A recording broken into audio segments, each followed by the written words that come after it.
Hi guys! For today's video, gagawa po ako ng kale salad. Pero syempre, maghihiwa lang tayo.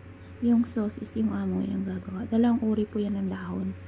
Yung isa yan mahaba. Yung isa, merong ano sa gilid. Yan. Maliliit lang siya pero ang tawag niyan sa Tagalog, may gringgiting ba? Yan guys. Tapos ayan, naghiwa na ako ng kamatis, carrots, at saka colored na bell pepper.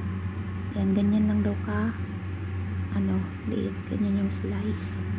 Tapos isunod naman natin yung bawang na pula yung gagamitin. Yung na ito is pinanood lang sa TikTok guys. Tapos yan yung dahon, ayan, lalagyan pa yan ng olive oil, tapos medyo siya, masamasahin para medyo lumambot yung dahon.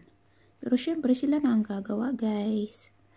Tapos ayan na yung finished product, yung hindi ko alam kung ano yung mga sauce na nilagay nila. Ayan, nilagyan pa nila ng mais at saka meron pa yang shamandar or beetroot guys. Masarap siya kasi medyo manamis-namis.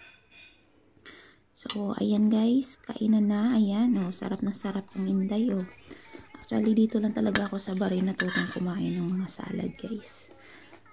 Nagkarola ako ng anak sa Pinas na 2 pero talagang hindi ako kumakain ng mga fresh na salad na ganyan sa Pinas.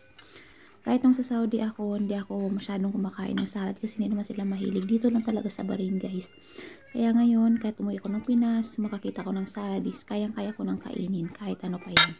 First time kong kumain ng kale. First time ko din gumawa ng kale na salad dito kasi yung amo ko sa sobrang hiling ng halaman.